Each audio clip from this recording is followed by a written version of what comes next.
Hey guys, welcome back to the channel.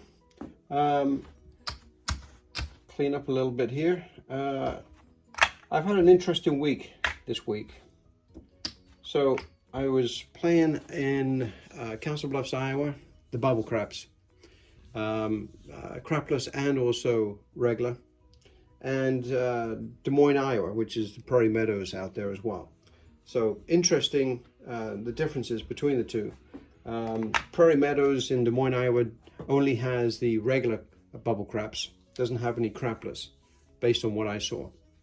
Now, I did have some luck out there though too, but I've been playing the Iron Cross, as you guys have seen my previous videos, where I'm going 6, and then, so I've got 19 bucks out there. And then when it loses, I've been stepping it up, right? I've got a laddering system. But I also added in selective working into this, and I'll tell you why in just a second. But this strategy has been working out really well, guys. Over the last couple of weeks, you've seen me do live and show you that, you know, winnings on a particular session, $100 or something close to $100. So, and again, you've got to keep it short and sweet, because you want to get in, make your money, get out. Because is it possible to lose this? Of course it is, because all you've got to do is come up against 5 point an ounce. And it happens. It does happen. So this week I thought to myself, okay, let's see how far I can go with this. And so I sat down and played for 3 hours, 3.5 hours. And right about the third hour, I ran into a bad session of numbers.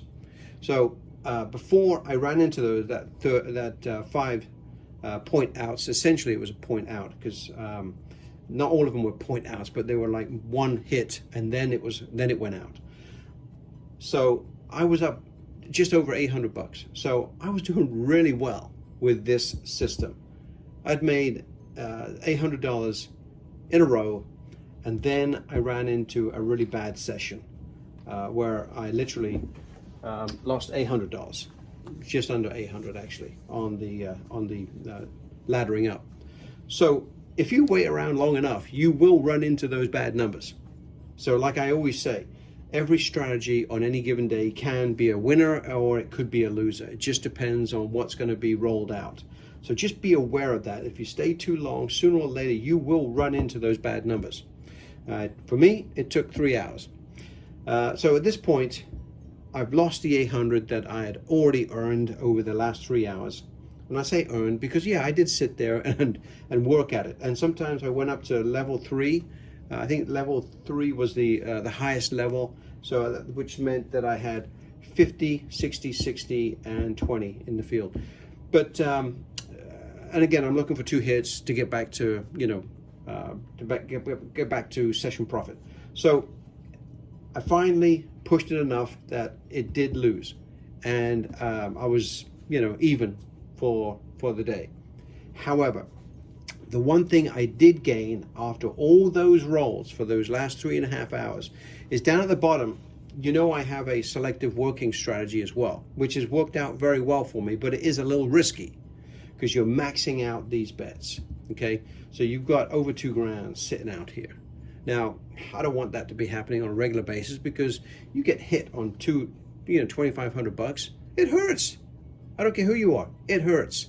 So I looked at the history here after all of these rolls, and I thought, okay, I'm going to do it. I'm going to do both strategies at the same time, because this one is giving me the history without costing me anything, and actually hopefully trying to make me a few dollars here and there. And I saw a 5 come up, which was after all of the history. I couldn't see 5 doing me any damage whatsoever. Actually, 5 had been producing a 516 twice in the history. So I thought, okay, I feel good, I feel confident. I maxed it out. This was actually in excuse me, this was actually in Des Moines, Iowa. So I maxed it out, and there's their machines is $3,000, which is great news. So I maxed it out. I'd like, I don't know, $2,800, something like that. It came up 4, okay? It didn't come up to 6 because I was heavy on the 6, but I did have $10 on the hard 6. Sorry, the hard 4 as well. So this one paid like $530, something like that. The difference is it didn't just spit it out on a ticket. It didn't just print the ticket because it was over the limit. They had to come by to get the supervisors involved. Obviously, they don't have a lot of max out bets, but they had to come by and reset the machine. Not only that, they did print out the ticket to me, but what they did afterwards was significant. So all my bets came down. They had to roll the dice. Once they paid me the $500 because it went over the limit, they had to pay me. They had to roll the dice. And guess what came up? After the 4, guess what came up? It was a 7. Now, I could be counting my blessings, right? And saying, okay, yeah, I missed out on the 7. Not that I was going to go heavy again, but my point was they had to roll the dice one time afterwards. So I don't understand that. But that's Des Moines, Iowa. So just be aware of that difference in how they pay the bubble craps if you're maxing things out. But my point is, yes, I did not waste my time, but I didn't make any money for the last just 3.5 hours, let's say, doing the Iron Cross, but I didn't lose any money either. But I got $500 basically back, and then I kept on playing the Iron Cross after that and made another $60. So my point is, I walked away with about $500 to $600 profit, combining both the strategies. Now, would I have been happier to have not risked that selective working bet and walked away with the $800?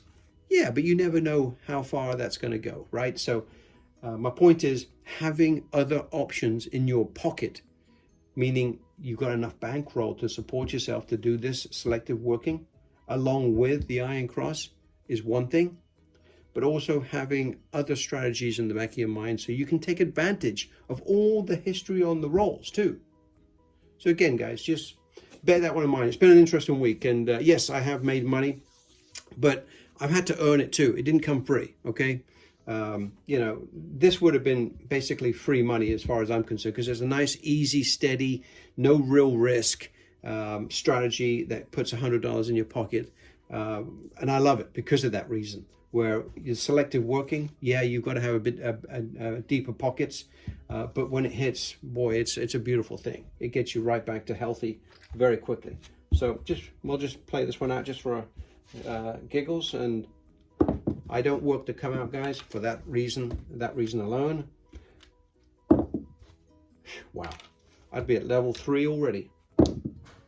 9, okay, 9's the point. Okay, let's make some money. 9, right back. Okay, I'm gonna make $2 and be happy with it.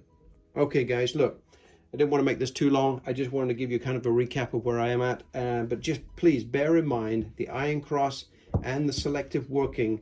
That can be a good combination because you're getting all of these numbers to use as far as an education on what's a good number, what hasn't been good, and allowing you to really step up your game and bet that selective working strategy, which a lot of a few other channels use that same method as well. Hunter Killer and I think Dr. Options also. They look at the history and make their bets based on that, and it's been working out for both of those guys. So just be aware of other options out there. Make sure you have the right size bankroll. Make sure you get in and get the hell out of there as soon as you can, as soon as you make your money. I've got a few other strategies that I'm putting together, but that's for a later video. Thank you, guys. Bye-bye.